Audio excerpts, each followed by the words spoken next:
Liquor ಸ್ಕ್ಯಾಮ್ನಲ್ಲಿ Arvind Kejriwal, Manish Sisodia ಸೇರಿದಂತೆ 23 ಜನರ ವಿರುದ್ಧ ಚಾರ್ಜ್ ಶೀಟನ್ನು ತಗೊಂಡೋಗಿ ರೋಸ್ ಅವೆನ್ಯೂ ಕೋರ್ಟ್ಗೆ ಕೊಡಲಾಗಿತ್ತು. ರೋಸ್ ಅವೆನ್ಯೂ ಕೋರ್ಟ್ ಆ ಚಾರ್ಜ್ ಶೀಟನ್ನು ನೋಡಿ ಇದರಲ್ಲಿ ಅಪರಾಧ ಎಲ್ಲಿದೆ ಅಂತ ಕೇಳಿ ಎಲ್ಲರನ್ನೂ ಖುಲಾಸೆ ಮಾಡಿತು. ಅದರ ಜೊತೆಗೆ ತನಿಖಾ ಸಂಸ್ಥೆಗಳ ತನಿಖೆಯ ಗುಣಮಟ್ಟವನ್ನು ಪ್ರಶ್ನೆ ಮಾಡಿದೆ. ಇದು ಮತ್ತೊಮ್ಮೆ ದೇಶದಲ್ಲಿ ಕೇಂದ್ರೀಯ ತನಿಖಾ ಸಂಸ್ಥೆಗಳ ದುರುಪಯೋಗದ ಚರ್ಚೆಯನ್ನು ಹುಟ್ಟುಹಾಕಿದೆ. ಲೋಹಿತ್ ಅವರಿದ್ದಾರೆ ಆಮ್ ಆದ್ಮಿ ಪಕ್ಷದಿಂದ. ಅಭಿನಂದನೆಗಳು ಇಂಥದ್ದೊಂದು ಜಡ್ಜ್ಮೆಂಟ್ ಬಂದಿದ್ದಕ್ಕೆ ತಮಗೆ. Thank you sir. ಇವತ್ತು ನಾವು ವಿತ್ ಡಾಕ್ಯುಮೆಂಟ್ರಿ ಅಂದರೆ ಇಷ್ಟು ದಿನ ಬರೀ ಓರಲಾಗಿ ಹೇಳ್ತಾ ಇದ್ವಿ, ಬಿಜೆಪಿಯವರ ಕೈ ಹಿಡಿತಾ ಇದೆ ಇಡೀ, ಹಾಗೆ CBI ಅಂತ ಹೇಳ್ತೀವಿ. ಇವತ್ತು ವಿತ್ ಡಾಕ್ಯುಮೆಂಟ್ರಿ ನಾವು ದೇಶಕ್ಕೆ ತೋರಿಸ್ತಾ ಇದ್ದೀವಿ. ಅರವಿಂದ್ ಕೇಜ್ರಿವಾಲ್ ವಿರುದ್ಧ ಹಾಕಿರುವಂಥ ಪ್ರಕರಣದಲ್ಲಿ ನೀವು ಅಲ್ಲಿದ್ದೀರಿ ಅಂತೇಳಿ ನಾವು ಹೇಳ್ತಾ ಇಲ್ಲ. ಇದನ್ನು ಹೈಕೋರ್ಟ್ ಅಂದರೆ ಸ್ಪೆಷಲ್ ಕೋರ್ಟ್ ಅದರ ಅನುಮಾನವನ್ನು ವ್ಯಕ್ತಪಡಿಸಿದೆ.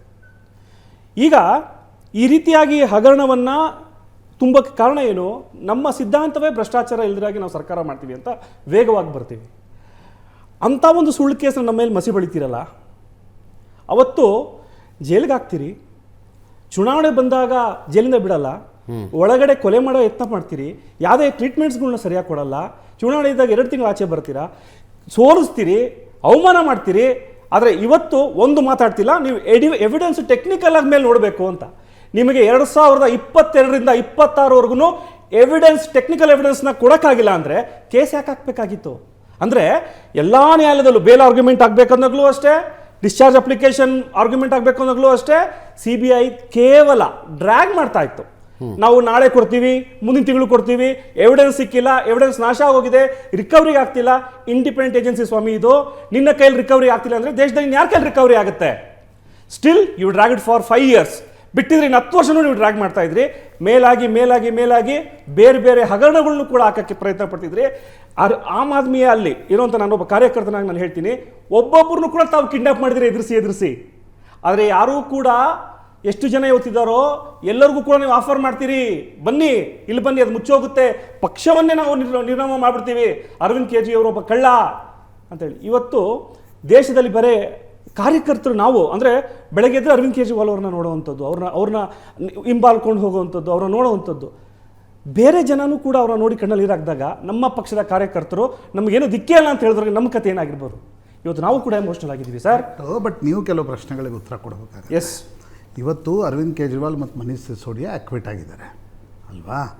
ಅದೇ ಕಾರಣದಿಂದ ನಾವು ಇನ್ವೆಸ್ಟಿಗೇಷನ್ ಏಜೆನ್ಸೀಸ್ ಮೇಲೆ ನಾವು ಪ್ರಶ್ನೆಗಳನ್ನು ಎದುರಿಸ್ತಾ ಇದ್ದೀವಿ. ಸರಿಯಾಗಿ 12-13 ವರ್ಷಗಳ ಹಿಂದೆ ಇದೇ ಅರವಿಂದ್ ಕೇಜ್ರಿವಾಲ್ ಅವರು ನಿಂತ್ಕೊಂಡು ಪ್ರಣಬ್ ಮುಖರ್ಜಿ ಭ್ರಷ್ಟ, SM ಕೃಷ್ಣ ಭ್ರಷ್ಟ, ಅವರು ಭ್ರಷ್ಟ, ಇವ್ರು ಭ್ರಷ್ಟ ಅನ್ನುವ ಆರೋಪಗಳನ್ನು ಮಾಡ್ತಾ 24x7 ನ್ಯೂಸ್ ಚಾನಲ್ಗಳಲ್ಲಿ ಕಾಣಿಸ್ಕೊಳ್ತಾ ಇದ್ರಲ್ಲ. ಈಗಲಾದರೂ ನಿಮ್ಗೆ ಅರ್ಥ ಆಯ್ತಾ ಭ್ರಷ್ಟಾಚಾರದ ಪ್ರಕರಣದಲ್ಲಿ ಆರೋಪ ಮಾಡೋದಂದ್ರೇನು, ಸಿಕ್ಕಾಕ್ಕೊಳ್ಳೋದಂದ್ರೇನು, ಅದರ ಪಬ್ಲಿಕ್ ಹ್ಯುಮಿಲಿಯೇಷನ್ ಏನಾಗುತ್ತೆ? ಈಗಲಾದರೂ ನಿಮ್ಮ ಪಕ್ಷಕ್ಕೆ ಅರ್ಥ ಆಗಬೇಕಲ್ಲ. ನಮ್ಮನ್ನು ಬಿಟ್ಟು ಜಗತ್ತಿನ ಎಲ್ಲರೂ ಭ್ರಷ್ಟರು ಅಂತ ಹೇಳ್ತಾ ಇದ್ರಿ ನೀವು. ಪ್ರಣಬ್ ಮುಖರ್ಜಿ ಭ್ರಷ್ಟ, ನನಗೇನೋ ನೆನಪಿದೆ, ಮನಮೋಹನ್ ಸಿಂಗ್ ಭ್ರಷ್ಟ ಅಂತ ಹೇಳ್ತಿದ್ರಿ. ಈಗ ನಿಮ್ಗೆ ಯು ಶುಡ್ ಅಂದರೆ ಯಾರಿಗೆ ಯಾವುದು ತಾಗತ್ತಲ್ವಾ, ಆಗಲೇ ನಿಮ್ಗೆ ಈಗಲಾದರೂ ನಿಮ್ಮ ಪಾರ್ಟಿಗೆ ಅರ್ಥ ಆಗಬೇಕಲ್ಲ. ನಿಮ್ಮ ಪಾರ್ಟಿಯ ಉದಯ ಆಗಿದ್ದೆ ಕಂಡವ್ರ ಮೇಲೆ ಭ್ರಷ್ಟಾಚಾರದ ಆರೋಪಗಳನ್ನು ಮಾಡಿ. ನಿಮ್ಮ ಬಳಿ ಒಂದು ಪೀಸ್ ಆಫ್ ಪೇಪರ್ ಇರಲಿಲ್ಲ, ಲಿಸ್ಟ್ ಇತ್ತು, ಒಂದು ಲಿಸ್ಟ್ ಹಿಡ್ಕೊಂಡೆ ಓದಿದ್ರು, ನೀವು ಟೈಪ್ ಮಾಡ್ಕೊಂಡಿದ್ದು. ಈಗ ನಾನು ರಮೇಶ್ ಬಾಬು ಸರ್ ಜಜ್ಮೆಂಟ್ ನೋಡ್ತಾ ಇದ್ದೆ. ಏನು ಹೇಳುತ್ತಾ ಜಜ್ಮೆಂಟಲ್ಲಿ? ಎವಿಡೆನ್ಸ್ಗಳು ಇಲ್ಲದೆ ಇದ್ದಾಗ ಇನ್ವೆಸ್ಟಿಗೇಷನ್ ಏಜೆನ್ಸಿಗಳಿಗೆ ಬುದ್ಧಿ ಮಾತು ಹೇಳಿದೆ ಕೋರ್ಟು. ಹೌದು, ಆ ಬುದ್ಧಿ ಮಾತು ನಿಮ್ಮ ಪೊಲಿಟಿಕಲ್ ಪಾರ್ಟಿಗೂ ಅನ್ವಯ ಆಗತ್ತೆ. ಅಲ್ಲ, ನಾನೇನು ಹೇಳ್ತೀನಿ ಅಂದ್ರೆ ಈ ಆರೋಪವನ್ನು ನಾನು ನಿರಾಕರಿಸ್ತೀನಿ. ಯಾಕಂದ್ರೆ ನಾವು ಮಾಡ್ತಿದ್ದಂತ ಆರೋಪಗಳಿಗೆ ದಾಖಲಾತಿ ಇಲ್ಲ ಅಂತ ತಾವು ಹೇಳ್ತೀರಿ. ಹೌದು, ಕೋರ್ಟ್ಗೆ ತಗೊಳ್ಳುವಂತ ಸಲ್ಲಿಸುವಂತ ದಾಖಲಾತಿಗಳು ಇಲ್ಲ ಅಂದ್ರೂ ಕೂಡ ಪ್ರೈಮಾ ಫೇಸಿ ಮೇಲ್ಗಡೆ ನೋಡಿದ್ರೆ ನಮ್ಮ ಡಾಕ್ಯುಮೆಂಟ್ಸ್ ಇದ್ದಿದ್ವು. ಕ್ರಿಮಿನಲ್ ಚಾರ್ಜಸ್ಗಳಲ್ಲಿ ನಾನು ಹೇಳ್ತೀನಿ ಕೇಳಿ, ಕ್ರಿಮಿನಲ್ ಚಾರ್ಜಸ್ಗಳಲ್ಲಿ ಪೊಲಿಟಿಕಲ್ ದಾಖಲೆ ಅಂತ ಬರಲ್ಲ. ಲಿಕ್ಕರ್ ಸ್ಕ್ಯಾಮ್ ಅಲ್ಲೂ ನಾವು ಪ್ರೈಮಾ ಫೇಸೈ ಅಂತಾನೆ ಹೋಗಿದ್ದು.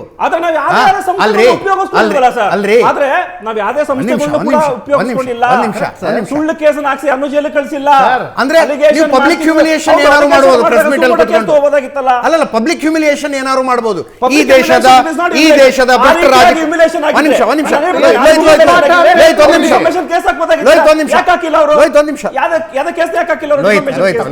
ಇದು ಪಾಠ ಅಂತ ಹೇಳ್ತಿದ್ದೀನಿ ನಾನು.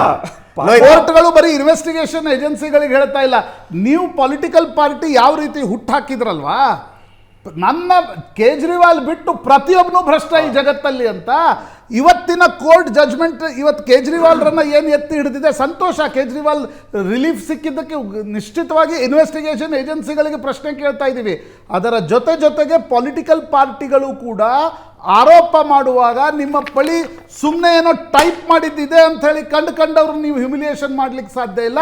ನೀವು ಕೂಡ ಅಷ್ಟೇ ಜವಾಬ್ದಾರಿಯಿಂದ ನಡ್ಕೊಳ್ಬೇಕು ಅನ್ನೋದನ್ನ ಕೋರ್ಟ್ ಜಡ್ಜ್ಮೆಂಟ್ನ ತಿರುಳು ಹೇಳ್ತಾ ಇದೆ. ಕೋರ್ಟ್ ನೇರವಾಗಿ ನಮಗೆ ಏನು ಹೇಳಿಲ್ಲ ಸರ್, ಇದನ್ನ ನಾವು ನೀವು ಬೇರೆ ಕೇಸ್ಗಳು ಅಂತ ಹೇಳ್ಬೋದು, ನಾನು ಹೇಳ್ತಾರಂತ ಸಿಂಪಲ್ ವಾಗಿ. ಈಗ ಆ ರೀತಿ ದಾಖಲಾತಿ ಹೇಳಿದ್ರಂಗೆ ನಾನು ಅಲಿಗೇಷನ್ ಮಾಡಿದಾಗ ಅವ್ರು ಯಾಕೆ ನನ್ನ ಮೇಲೆ ಅದೇ ಕೇಸ್ಗಳನ್ನ ಹಾಕಲಿಲ್ಲ, ಮಾನನಷ್ಟ ಮೊಕದ್ದಮೆ ಹಾಕ್ಬೇಕಾಗಿತ್ತು. ಯಾಕೆ ಹಾಕಿಲ್ಲ ಅಂದ್ರೆ ಅವಳಲ್ಲೂ ಕೂಡ ಹರಳಿತ್ತು, ಅವರು ಕೂಡ ಆಯ್ತಾ. ಆದ್ರೆ ಇಡೀ ದೇಶದಲ್ಲಿ ಸರ್, ನೀವು ಒಪ್ಕೊಳ್ಳಿ ಸರ್, ಇಡೀ ದೇಶದಲ್ಲಿ ಯಾವ್ದಾರ ನಾಯಕನಿಗೆ ಇಷ್ಟೊಂದು ಪನಿಷ್ಮೆಂಟ್ ಯಾರು ಕೊಟ್ಟಿದ್ದಾರ?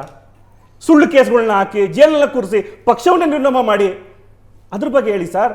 ಪೊಲಿಟಿಕಲಿ ಇವಾಗ ಅಲಿಗೇಷನ್ಸ್ ಮಾಡ್ತಾರೆ, ಹೌದು ನೀವು ಡಾಕ್ಯುಮೆಂಟ್ ಇಟ್ಕೊಂಡಿಲ್ಲ, ಡಾಕ್ಯುಮೆಂಟ್ ಇಟ್ಕೊಂಡ್ರೆ ನಾವು ಮಾಡದೇ ರೆಸ್ಪೆಕ್ಟ್. ಇವಾಗ ನಮ್ಮ ನಾಥೂರಾಮ್ ಸರ್ ಅವ್ರು ಹೇಳ್ತಾರೆ ಆಯ್ತು, ಒಂದು ತಗೋಣ, ಆದ್ರೆ ಏನು ಇಲ್ದಿರಂಗ ನೀವು ಮಾಡ್ಬಿಟ್ಟಿದ್ದೀರಿ. ಹೌದು, ನಾನು ಒಪ್ಕೊಂತೀನಿ, ನಾನು ನಾಥೂರಾಮ್ ಮಾಡ್ಬಿಡಿ ಸಾರಿ, ಅಂದ್ರೆ ನಾನು ಕೂಡ ದಾಖಲಾತಿ ಇಲ್ದಿರಂಗ ನಾವೇನು ಹೇಳಿರಲ್ಲ, ದಾಖಲಾತಿಗಳು ಇಟ್ಕೊಂಡು ಹೇಳಿರ್ತೀವಿ. ಆದ್ರೆ ಈ ರೀತಿಯಾಗಿ ಪ್ರಕರಣಗಳನ್ನ ಫಾಲ್ಸ್ ಅಲಿಗೇಷನ್ಸ್ಗಳನ್ನ ಹಾಕೊಂಡು ಜೈಲಲ್ಲೇ ಮುಗಿಸೋಳುವಂಥದ್ದು, ಬೇರೆ ರೀತಿಯ ಕೆಲಸಗಳನ್ನ ನಾವು ಮಾಡಿಲ್ಲ, ಯಾವ ಪಕ್ಷವೂ ಕೂಡ ಮಾಡಿಲ್ಲ. ಬಿಜೆಪಿ ಇದು ಕರ್ಮ. ಇನ್ನು ಆ ಎರಡೂ ಪ್ರೆಸ್ ಮೀಟ್ನ ವಿಡಿಯೋಗಳು ಪಬ್ಲಿಕ್ ಡೊಮೇನ್ನಲ್ಲಿ ಇದ್ದಾವೆ. ಅರವಿಂದ್ ಕೇಜ್ರಿವಾಲ್ ಕೂತ್ಕೊಂಡು ಈ ದೇಶದ ಭ್ರಷ್ಟ ರಾಜಕಾರಣಿಗಳ ಪಟ್ಟಿ ನಾನು ಓದ್ತೀನಿ ಅಂತ ಹೇಳಿ ಒಂದೊಂದೇ ಹೆಸರುಗಳನ್ನು ಹೇಳ್ತಾ ಹೋಗಿದ್ದಾರೆ. ಮನಮೋಹನ್ ಸಿಂಗ್ ಹೆಸರು ಹಾಕಿದ್ರು. ಎಲ್ಲರ ಮೇಲೂ ಮನಮೋಹನ್ ಸಿಂಗ್ ಅವರು ಯಾವುದೇ ಭ್ರಷ್ಟತೆಯನ್ನ ಮಾಡಿಲ್ಲ ಅಥವಾ ನಾವು ಹೇಳಿದ್ರು ಯಾರು ಮಾಡಿಲ್ಲ ಅಂತ ಹೇಳಕ್ಕೆ ಅಂತ ಕನ್ಕ್ಲೂಷನ್ ತಾವು ತೊಗೊಳಕ್ಕಾಗಲ್ಲ. ನಾನು ಒಪ್ಕೋತೀನಿ, ನಮ್ಮ ಲಿಸ್ಟಲ್ಲಿ ಈಗಲೂ ಇದೆ. ಸಮಯಾವಕಾಶ ಬಂದ್ರೆ ಅದನ್ನು ಕೂಡ ಒಂದು ಇನ್ವೆಸ್ಟಿಗೇಷನ್ ಆಗಿ ಅದು ನಮ್ಮ ಇನ್ವೆಸ್ಟಿಗೇಷನ್ ನಮ್ಮ ಕೈಯಲ್ಲಿ ಇಲ್ವಲ್ಲ.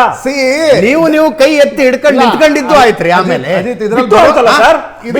ಅಲ್ಲಲ್ಲ, ಆಮೇಲೆ ನಿಮಗೆ ದೇಶದ ಜನ ಪ್ರಶ್ನೆ ಕೇಳಿದ್ರು, ಯಾರ್ಯಾರನ್ನ ಭ್ರಷ್ಟರು ಅಂತ ಹೇಳಿದ್ರಲ್ಲ ಅವ್ರ ಜೊತೆಗೆ ವೇದಿಕೆ ಮೇಲೆ ಕೈ ಹಿಡ್ಕೊಂಡು ಹೆಂಗ್ ನಿಂತ್ಕೊಂಡ್ರಿ ನೀವು ಅಂತಂದ್ರೆ, ಬಿಜೆಪಿ ಅತಿ ದೊಡ್ಡ ಭ್ರಷ್ಟ ಪಕ್ಷವಾಗಿರೋದ್ರಿಂದ ಮೊದಲು ಅದನ್ನ ಡೀಲ್ ಮಾಡಬೇಕಾಗಿದೆ ಅಂತ ಇದೇ ಅರವಿಂದ್ ಕೇಜ್ರಿವಾಲ್ ಹೇಳಿದ್ರು. ಅಲ್ಲ, ಪೊಲಿಟಿಕಲಿ ಸೆಟಲ್ಮೆಂಟ್ಸ್ಗಳು ಅಂತಂದ್ರೆ ಈಗ ನನ್ನನ್ನು ಅಷ್ಟು ಕುಗ್ಗಿಸ್ತಾ ಇದ್ದಾರೆ, ನನ್ನನ್ನು ಅಷ್ಟು ನಾಶ ಮಾಡ್ತಿದ್ದಾರೆ, ನಾನು ಯಾವ್ದಾರ ಒಂದು ಹೊರೆ ಹೋಗಲೇಬೇಕಾಗುತ್ತೆ sir. So Arvind Kejriwal is one among other politicians ಅಂತ ಹೇಳಿದ್ರಿ ನೀವು. ನೋ ಅಲ್ವಾ? ಎಲ್ಲ ರಾಜಕಾರಣಿಗಳು ಇವರು ಒಂದು ರಾಜಕಾರಣಿ. ದಾಖಲಾತಿ ಮೇಲೆ ಹೇಳಿದೆ, ಇಟ್ ಇಸ್ ನಾಟ್.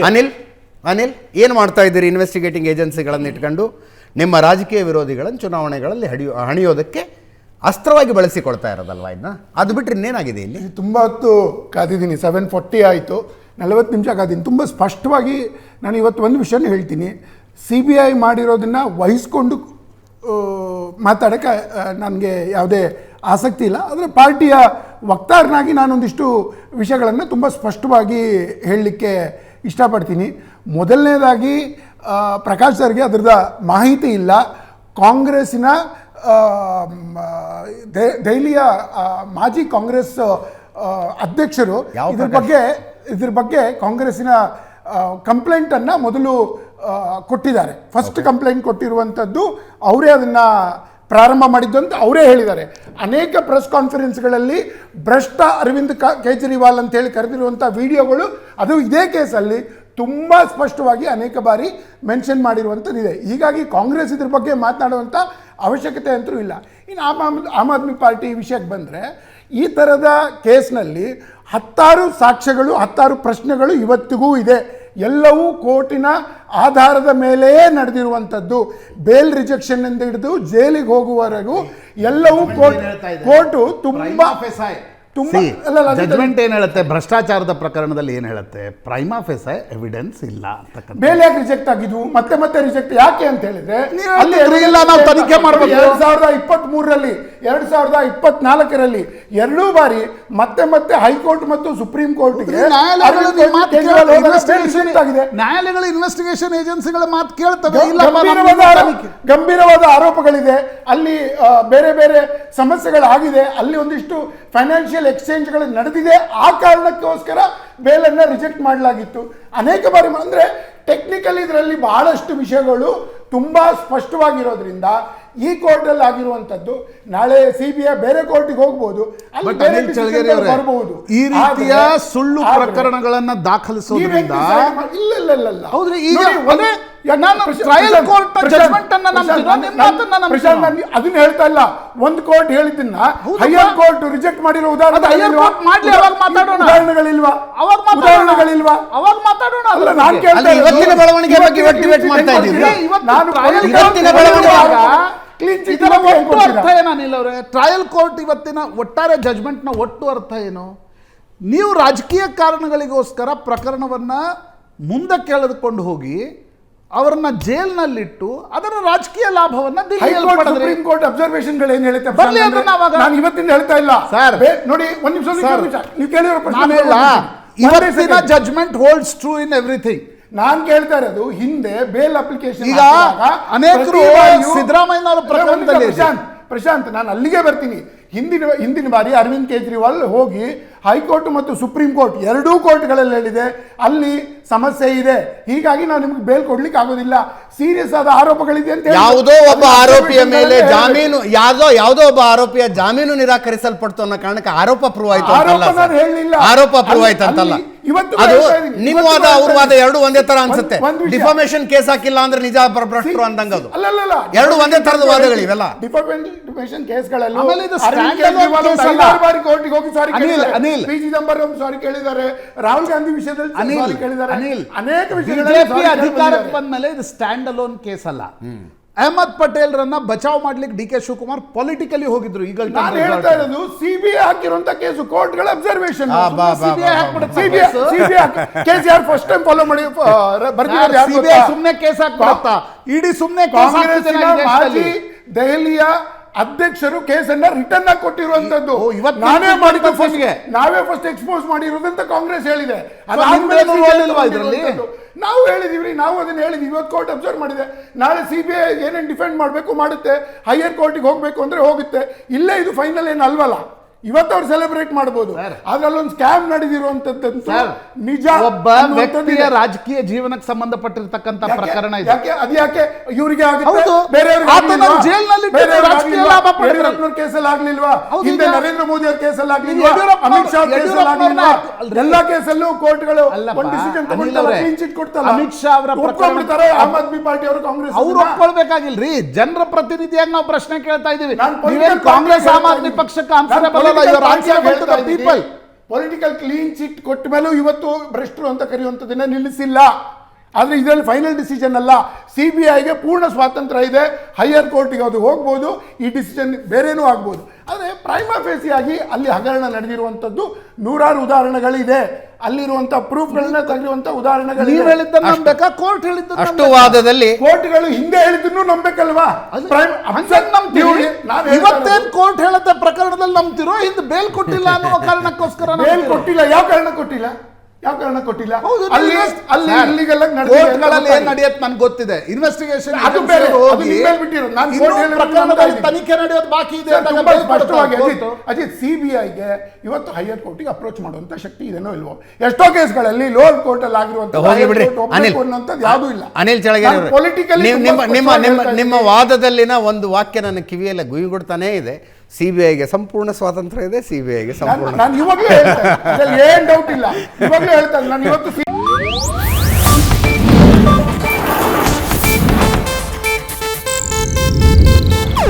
ಇದು ಏಷ್ಯಾನೆಟ್ ನ್ಯೂಸ್ ನೆಟ್ವರ್ಕ್ ಪ್ರಸ್ತುತಿ.